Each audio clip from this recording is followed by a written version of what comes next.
Morning students, 12th class biology, जिसमें lesson number 3 चला हुआ था और जिसका नाम है मानव जनन। मानव जनन में हमने मेल रिप्रोडक्टिव ऑर्गन्स के बारे में या मेल रिप्रोडक्टिव सिस्टम के बारे में अध्ययन कर लिया है। वो वीडियो आपको भेज दी गई थी। आज हम अध्ययन करने वाले हैं फीमेल रिप्रोडक्टिव सिस्टम, स्त्री जनन तंत्र। ये भी हमें जानकारी होनी चाहिए बच्चों कि मेल और फीमेल में क्या डिफरेंस है और किस तरीके से हम ये रिप्रोडक्टिव सिस्टम को देखते हैं या समझते हैं। तो आज हम अध्ययन करने वाले हैं फीमेल रिप्रोडक्टिव सिस्टम। जैसे हमने मेल रिप्रोडक्टिव सिस्टम का अध्ययन किया है, इसी प्रकार फीमेल रिप्रोडक्टिव सिस्टम के अंदर भी कुछ ऑर्गन्स होते हैं, जिनमें सबसे पहले अंडाशय होता है। क्या होता है बच्चों? अंडाशय होता है, अंडवाहिनियाँ होती हैं, फैलोपियन नलिकाएं, गर्भाशय, योनि, सहायक ग्रंथियाँ। इसके योनि के अतिरिक्त जो सहायक ग्रंथियाँ हैं, जिसको हम एक्सेसरी ग्लैंड्स बोलते हैं, वो किसी प्रकार से इनमें जो है भाग नहीं लेती हैं जनन में, किंतु फिर भी क्योंकि जनन में सहायक होती हैं, सहायता करते हैं, इसलिए इनको बाह्य जननेंद्रिय या एक्सटर्नल जेनिटेलिया या एक्सेसरी ग्लैंड्स भी कहा जाता है, जिसमें ब्रैथोनियल ग्रंथियाँ और पेरोनियल ग्रंथियाँ होती हैं, पेरोनियल ग्लैंड्स होती हैं, या जो है बर्थोलिन ग्लैंड्स होती हैं। ये सभी जनन क्रिया में भाग लेती हैं, इसलिए इनको सहायक ग्रंथि या बाह्य जननेंद्रियाँ कहते हैं। किसी न किसी तरह से ये संरचनात्मक और क्रियात्मक, इसके अतिरिक्त स्तन ग्रंथियाँ हैं, जिसको मेमरी ग्लैंड्स कहा जाता है। ये संरचनात्मक और क्रियात्मक रूप से जो है जनन में संयोजित रहती हैं, तो इसलिए इनको बाह्य जननेंद्रिय या एक्सेसरी ग्लैंड्स कहा जाता है। तो ये सभी हमने बताए हैं कि स्त्री जनन तंत्र के अंदर कौन कौन से भाग होते हैं। इसमें अब अध्ययन करने वाले हैं, अंडाशय से शुरू करने वाले हैं। चित्र आप देख रहे हैं। सबसे पहला नंबर 1 है अंडाशय। अंडाशय है, इसमें एक बार मैं फिर आपको रिपीट करा दूं। जैसे अंडाशय है, अंडवाहिनियां हैं, फैलोपियन नलिकाएं हैं, यूट्रस है, यूट्रस ग्रीवा है, योनि है, कुछ बाह्य जननेंद्रियां हैं, फैलोपियन नलिकाएं हैं। ये सब वे अंग हैं जो ये सभी मिलकर जनन तंत्र का निर्माण करते हैं। तो इसमें सबसे पहले हम अध्ययन करने वाले हैं अंडाशय का, कि अंडाशय क्या होता है।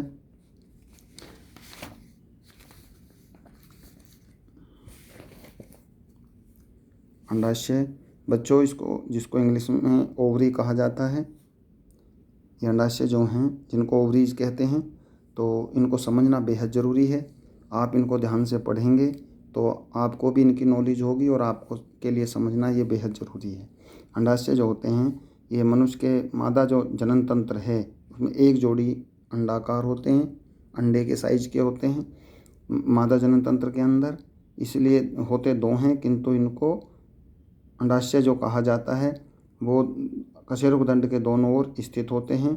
एक जोड़ी होने के बाद भी इसको एक अंडाशय के नाम से ही हम जानते हैं, जो कि श्रोणी भाग में स्थित होते हैं। श्रोणी भाग का मतलब ये होता है कि जो कूल्हे का भाग है उसमें ये अंडाशय स्थित होते हैं, झिल्ली द्वारा घिरे रहते हैं। इनका साइज लगभग 3 सेंटीमीटर और चौड़ाई लगभग जो है 2 सेंटीमीटर होता है। 3/2 के होते हैं। अंडाशय की लंबाई 2 से 4 सेंटीमीटर के लगभग होती है। श्रोणी भित्ति और गर्भाशय में लिगामेंट्स के द्वारा ये जुड़े होते हैं और एक एपिथीलियम से ढका हुआ, अर्थात एक बाह्य जो भित्ति होती है वह एपिथीलियम की बनी होती है, उससे ये ढका हुआ होता है। अंडाशय में हजारों अपरिपक्व अंडे होते हैं। यौवन अवस्था जैसे आती है, इनमें से कुछ परिपक्व होने लगते हैं। इनका कार्य है कि अंडों को इकट्ठा करना, और जब यौवन अवस्था के समय या एक निश्चित उम्र के समय ये जो हैं परिपक्व होने शुरू हो जाते हैं, और परिपक्व होने के बाद अंडवाहिनी से निकलने शुरू हो जाते हैं, उसको कहते हैं हम अंडवाहिनी या ओविडक्ट, इंग्लिश में बोलते हैं ओविडक्ट, जो मादा जनन तंत्र का दूसरा भाग है। दूसरा भाग आता है अंडवाहिनियाँ। अंडवाहिनियाँ, प्रत्येक अंडवाहिनी जो होती है अंडाशय से प्रारंभ होकर, क्योंकि एक जोड़ी अंडाशय होते हैं श्रोणि भाग में स्थित होते हैं, दोनों अंडाशयों से एक एक या दोनों ओवरी से एक एक ओविडक्ट निकलती है जो कुंडली उदरगुहा के पीछे की ओर फैली रहती है। ये लगभग 10 सेंटीमीटर 10 से 12 सेंटीमीटर लंबी होती हैं। कितनी होती हैं बच्चों? 10 से 12 सेंटीमीटर लंबी होती हैं। और इनका अधिकांश जो भाग है, जो सबसे अधिक भाग है, वो फैलोपियन नलिका कहलाती है, अर्थात इसका जो अंडवाहिनी आगे फैलोपियन नलिका के रूप में परिवर्तित हो जाती हैं। तो अंडा ओवरी से शुरू होने वाली जो ओविडक्ट हैं उनको अंडवाहिनियाँ कहते हैं, ओविडक्ट्स कहते हैं। और ओविडक्ट्स का जो अगला सिरा है या ओविडक्ट्स आगे चल कर के फैलोपियन नलिकाओं में, किसमें? फैलोपियन नलिकाओं में परिवर्तित हो जाती हैं, क्योंकि ओवरीज के अंदर जो एग बनता है वो एग इन्हीं ओविडक्ट के द्वारा चलते हुए आगे फैलोपियन नलिकाओं के अंदर, फैलोपियन ट्यूब के अंदर पहुंचता है। और फैलोपियन ट्यूब्स भी लगभग 10 से 12 सेंटीमीटर लंबी होती हैं और ये एक तरीके से यूट्रस तक चली जाती हैं, गर्भाशय तक चली जाती हैं। अर्थात जो ओविडक्ट होती है, जो अंडवाहिनी होती है, वो आगे चलकर फैलोपियन ट्यूब में चेंज होती है और फैलोपियन ट्यूब ये आगे बढ़ कर के जो है गर्भाशय तक चली जाती हैं। और ओवरी से निकला हुआ जो एग है वो अंडवाहिनी और फैलोपियन नलिका के द्वारा सीधा गर्भाशय के अंदर पहुंचता है। तो इस प्रकार इसका एक सिस्टम होता है। और तीसरे भाग को हम कहते हैं, मादा जनन तंत्र के तीसरे भाग को कहते हैं हम गर्भाशय। क्या कहते हैं बच्चों? गर्भाशय, जिसको इंग्लिश में यूट्रस बोलते हैं। ये लगभग यूट्रस जो है लगभग 7 सेंटीमीटर लंबा और 7 से 10 सेंटीमीटर इसकी लंबाई और चौड़ाई होती है। यूट्रस की लगभग समझ लीजिए 7.5 सेंटीमीटर लंबा होता है, 5 सेंटीमीटर चौड़ा होता है और 3 सेंटीमीटर मोटा होता है। और ये एक सिंगल ऑर्गेन्स है, अर्थात अकेला अंग है जो फैलोपियन नलिकाएं जिसके अंदर खुलती हैं। ये स्नायु द्वारा, लिगामेंट्स के द्वारा सदा रहता है, शंक्वाकार होता है। साइज में कैसा होता है बच्चों? शंक्वाकार होता है।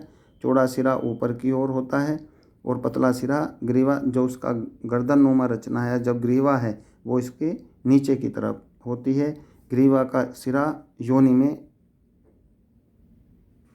लगा हुआ रहता है, अर्थात यूट्रस जो है आगे की तरफ बढ़ करके योनि में लगा हुआ होता है। वेजाइना जिसको इंग्लिश में बोलते हैं बच्चों, वेजाइना में लगा होता है। इसकी जो दीवारें होती हैं बहुत संकुचित होती हैं, जो फैलती और सिकुड़ती रहती हैं। इस प्रकार से ये क्रिया करता है, क्योंकि जनन तंत्र के अंदर कई ऐसी क्रियाएं होती हैं। इसमें मेंस्ट्रुअल साइकिल भी है जिसको हम मासिक धर्म बोलते हैं, और गर्भधारण की अभिक्रिया, गर्भधारण की क्रिया है, ये सब गर्भाशय के अंदर होती हैं। इसलिए ये इनका जो पेशी स्तर है वो इतना संकुचित होता है, फैलना और सिकुड़ने का काम होता है कि जैसे जिस क्रिया की आवश्यकता होती है उसमें ये ठीक ढंग से अपने आप को एडजस्ट कर लेता है, सिकुड़ भी जाता है, फैल भी जाता है। प्रसव के समय, गर्भधारण के बाद प्रसव के समय काफ़ी तेज संकुचन होते हैं, फैलता सिकुड़ता है। इस तरीके से ये कार्य करता है। इसके अगले भाग को हम वेजाइना कहते हैं। जो गर्भाशय है वो वेजाइना में खुलता है।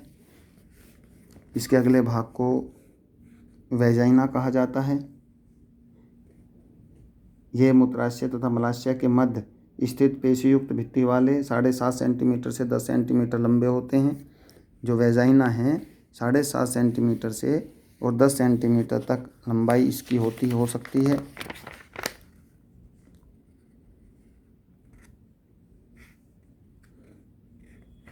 इस तरीके से एक थैलीनुमा ये रचना होती है। अत्यधिक सिकुड़ने और फैलने वाली नली होती है, सिकुड़ भी जाती है और फैलती भी है, अत्यधिक फैलती भी है, फैलने वाली नली है। इसकी भित्ति का भीतरी स्तर श्लेष्मिक अनुप्रस्थ भंजों द्वारा सिकुड़न वाली होती रहती है। यह एक बाह्य जननांग को ग्रहण करती है तथा रजोधर्म स्राव के मार्ग का भी ये कार्य करती है। अर्थात जब फीमेल के अंदर मेंस्ट्रुअल साइकिल या रजोधर्म जो मासिक धर्म है ये क्रिया होती है तो भी ये उसके लिए रास्ता बनाने का कार्य करती है।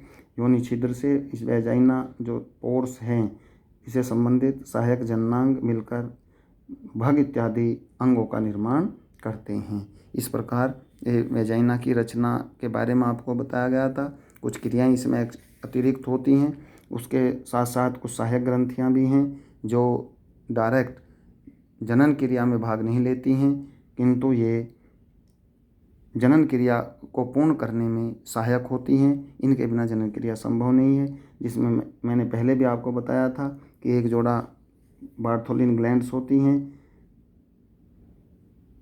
जो वेस्टिब्यूल व रेक्टम के बीच में स्थित होती हैं। पेरिनियल ग्रंथियां होती हैं जो बार्थोलिन ग्लैंड से जो स्राव निकलता है उसको चिकना बनाने का कार्य करती हैं। इसके साथ साथ स्तन ग्रंथियां होती हैं जो प्रसव के समय या प्रसव के समय जो दुग्ध ग्रंथि का कार्य करती हैं। इस तरीके से दुग्ध वाहिनियाँ होती हैं, दुग्ध ग्रंथियाँ कार्य करती हैं जिससे दूध स्तनों से बाहर निकलना शुरू हो जाता है। इस प्रकार हम कह सकते हैं कि फीमेल रिप्रोडक्टिव ऑर्गेन्स जो ओवरी से अंडाशय से लेकर के सहायक ग्रंथियों तक होते हैं उन सभी को मिलाकर के जो सिस्टम तैयार होता है उसको हम मादा जननांग या मादा जनन तंत्र या फीमेल रिप्रोडक्टिव सिस्टम कहते हैं। इसके आगे की जो अभिक्रियाएं हैं, आगे भी इसके अंदर जो क्रियाएं होती हैं जैसे युग्मक जनन है, एम्ब्रियो का डेवलपमेंट है। तो एक वीडियो में बच्चों इतना ही जो है समझना बहुत है। अब मैं कल गैमेटोजेनेसिस के बारे में, जिसको हम युग्मक जनन कहते हैं, अर्थात हम मेल और फीमेल रिप्रोडक्टिव ऑर्गेन्स की या रिप्रोडक्टिव सिस्टम का अध्ययन कर चुके हैं, किंतु इसके बाद की जो क्रिया होती है ये मैं आपको समझा दूं थोड़ा सा। जो गैमेटोजेनेसिस के अंदर आता है, युग्मक जनन के अंदर आता है कि मेल से स्पर्म निकलते हैं, फीमेल से ओवरी एक तरीके से समझ लीजिए अंडाणु निकलते हैं। ये दोनों जब आपस में निषेचित होते हैं, फर्टिलाइजेशन क्रिया होती है तो इससे जाइगोट का निर्माण हो जाता है। मेल और फीमेल के आपस में मिलने से जाइगोट का निर्माण हो जाता है और जाइगोट बनने की क्रिया को हम हिंदी में युग्मक जनन और इंग्लिश में गैमेटोजेनेसिस कहते हैं, जिस पर हम नेक्स्ट वीडियो में चर्चा करेंगे कि किस प्रकार ये अभिक्रिया आगे विभिन्न प्रकार के विभाजन के द्वारा आगे बढ़ती है। तो हम कल वीडियो में चर्चा करेंगे गैमेटोजेनेसिस की। बच्चों, बायोलॉजी की जो अपनी वीडियो हैं वो पर डे नहीं डाली जाती हैं, या आप भी देख रहे होंगे, और क्लासों की भी वीडियो डाली जाती हैं। मैं इसलिए थोड़ा कम डालता हूँ जिससे बच्चों को पढ़ने का टाइम मिल जाए। तो दूसरे तीसरे दिन ये वीडियो डाली जाती है। मैं लगातार 20 तारीख तक वीडियो आपको पहुंचाऊंगा और कोशिश ये करूंगा कि 4 अभ्यास आपके कंप्लीट हो जाएं। तीसरा अभ्यास आपका चला हुआ है, 4 अभ्यास हो जाएं। आप इसमें जो दिए हुए एक्सरसाइज के क्वेश्चन हैं उनको बराबर करते रहें। उसमें चाहे आप हेल्पिंग बुक का, गाइड का सहारा लें या किसी भी प्रकार से आप उन क्वेश्चनों को साथ साथ याद करते रहें। अब की बार आपकी बोर्ड क्लास रहेगी जिसमें आपको बोर्ड एग्ज़ाम देने होंगे। उसके साथ साथ आप एक्स्ट्रा क्वेश्चनों को भी तैयारी गाइड से करते रहें। ये ना सोचें कि हम बुक्स के ही क्वेश्चन याद करके ही अपना सब कुछ ठीक हो जाएगा, किंतु एक्स्ट्रा क्वेश्चन भी याद करना आपके लिए ज़रूरी है। लॉकडाउन के कारण स्कूलों की छुट्टियां चली हुई हैं, किंतु धीरे धीरे सब कुछ खुलने वाला है और ऐसा भी मौका आएगा सब आप स्कूल में उपस्थित होंगे, अच्छे ढंग से आपकी पढ़ाई शुरू करवा दी जाएगी। किंतु तब तक जैसा भी स्कूल के द्वारा प्रयास किया जा रहा है आप उसमें बराबर कोशिश करते रहें, बराबर सहयोग देते रहें। और कोई भी बच्चा फीडबैक नहीं दे रहा है, किसी भी प्रकार का कोई फीडबैक नहीं है, ना ही बताते हैं कि भाई हमारी समझ में ठीक आता है नहीं आता है। कमेंट्स भी कर सकते हैं आप अपने ग्रुप में, ज़्यादा बड़ा ग्रुप नहीं है बच्चों का, थोड़ा ही है, आप सब समझदार हैं। कमेंट्स अच्छा करें, ये बताएं कि भाई कैसा चला हुआ है। कई बच्चों के केमिस्ट्री के बारे में आया था, केमिस्ट्री की भी क्लास शुरू करवा दी जाए, उसमें मैं बराबर लगा हुआ हूँ। हो सकता है कि 20 तारीख तक आपका कुछ ना कुछ प्रबंध कर दिया जाएगा, और आपको जो है ऐसा भी प्रबंध करने की कोशिश की जा रही है कि आपका एक ट्यूशन की व्यवस्था केमिस्ट्री के लिए, ओनली केमिस्ट्री स्कूल में ही करा दी जाए। जो अगरोला से कपिल सर आते हैं, वो उनसे कांटेक्ट कर लिया गया है, जिससे जून की छुट्टियों में आपके ये केमिस्ट्री का भी करा दिया जाएगा। आप बिल्कुल भी टेंशन ना लें, ये हम भी अपनी जिम्मेदारी अच्छे ढंग से समझते हैं। इसलिए बच्चों आप फीडबैक दें, कमेंट्स दें कि कौन कौन बच्चे केमिस्ट्री अब आगे पढ़ना चाहते हैं, उसी तरीके से आपसे बात की जाएगी। लॉकडाउन का पालन करते रहें, किसी प्रकार की समस्या आपके सामने ना रहे, ये शुभकामनाएं हमारी आपके साथ हैं। वीडियो को देखें, समझें और इसका फीडबैक दें। Thank you.